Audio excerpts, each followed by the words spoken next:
In 2017, I found that the blood flowing into the Discovery Islands from the Browns Bay Packing Company was infected with an Atlantic salmon virus called PRV. DFO scientists report PRV causes Chinook salmon red blood cells to explode. George Heyman, the Minister of Environment in charge of this pollution, said, "The bottom line is we want to make sure anything being dumped into our oceans is free of pathogens and not a threat to wild salmon." So $1.5 million was given to the Browns Bay Packing Company plant to kill the virus. But when DFO put young salmon into this treated blood water, they still became infected with PRV. It took a year for me to get DFO to tell Minister Heyman about this research. But when they did, Heyman started to make excuses. He claimed the DFO report found no significant risk to wild salmon, but that wasn't true.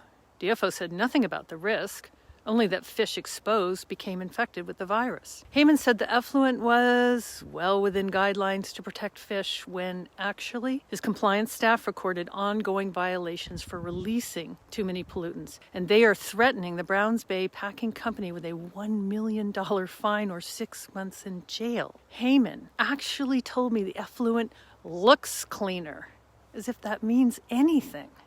We all know viruses are too small to see. He said that the Ministry of Environment didn't know where to get the blood water tested, when in fact, his ministry's directory of qualified labs includes a lab that specializes in testing viruses in wastewater. He didn't mention that the plant breached its permit by releasing up to 50,000 times the limit of enterococci bacteria into the Browns Bay recreational beach. He didn't say that the plant failed to provide toxicity tests during last year's Fraser sockeye migration through this effluent. He didn't say the plant has been exempt from testing for the virus. The federal government says that the 2024 Fraser sockeye is the lowest forecast in the history of Canada. And the federal government went to enormous effort to close all the salmon farms in the Discovery Islands to protect wild salmon, but the province of BC won't take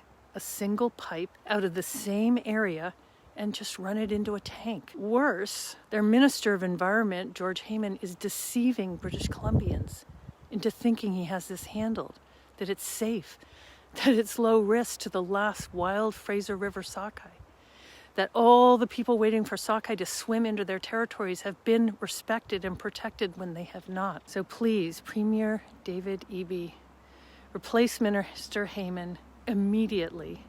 Get that pipe out of the Discovery Islands before young sockeye from the Fraser River start going to sea in the end of May, and the 2024 sockeye, the lowest forecast in history, to return and swim through that effluent in the end of July and August.